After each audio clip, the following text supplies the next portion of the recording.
Good morning, 8th class. Today we have presenting a new poem that's named Geography Lesson. So in this poem we have so much of interesting things that we composed in this poem. So this poem name is Geography Lesson. So shall we start this poem? Can you imagine what your city would look like if you saw it from 10,000 feet above the ground? So in this poem the poet says, have you seen your earth before over the upper height of this earth?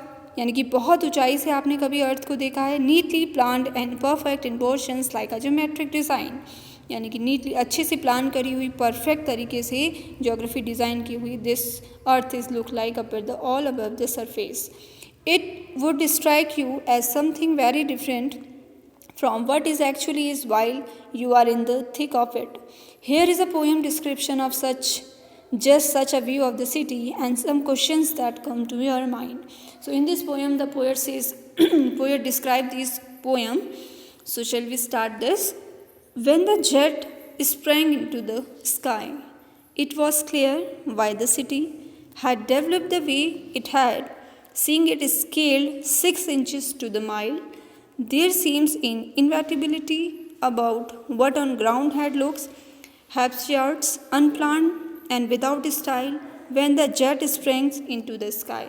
So in this paragraph the poet says that when he come over the surface of the earth, so it looks very clear all about that. It's seeing so much of things, it's seeing a big earth is become a very small things.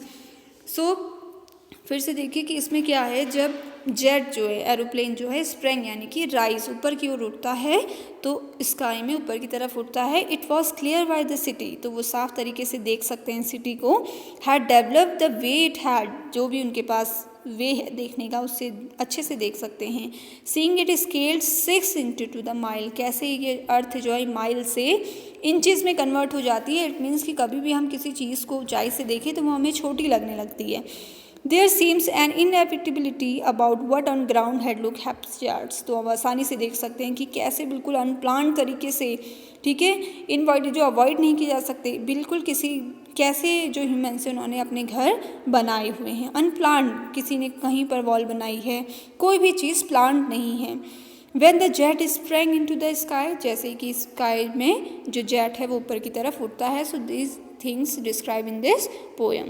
Second is when the jet reached 10,000 feet. जब jet जो है, jet means aeroplane, 10,000 feet में पहुंच जाता है. It was clear why the country had cities where the rivers ran and why the valleys were populated.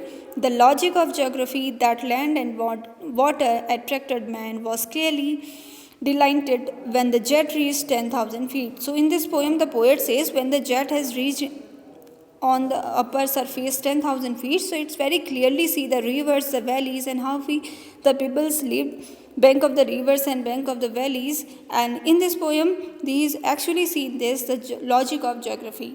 Logic of geography कहती है कि the land and water attracted man, जहाँ पर अच्छी लैंड होगी और वाटर होगा वहाँ पर क्या करते हैं हर लोग, ये चीज़ उनको अट्रैक्ट करती है यहाँ पर सिटीज़ बनाने के लिए, ठीक है. फिर when the jet reach 10,000 feet, और जब 10,000 के फीट में चले जाता है तो ये देखते हैं कि कैसे एक जोग्राफिकल चीज़ें भी इंसान को अट्रैक्ट करती हैं अपना घर बनाने के लिए, ठीक है.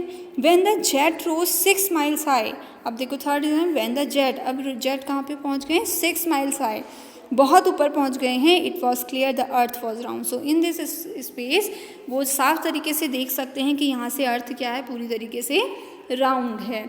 And that it had more sea than the sun more than land. तो यहाँ पे उन्हें पता चलता है जब वो इतने ऊपर चले जाते हैं कि वहाँ पर अर्थ में लैंड से ज़्यादा सी है, यानी कि जो भूमि है रहने के लिए उससे ज़्यादा यहाँ पर ओशंस हैं.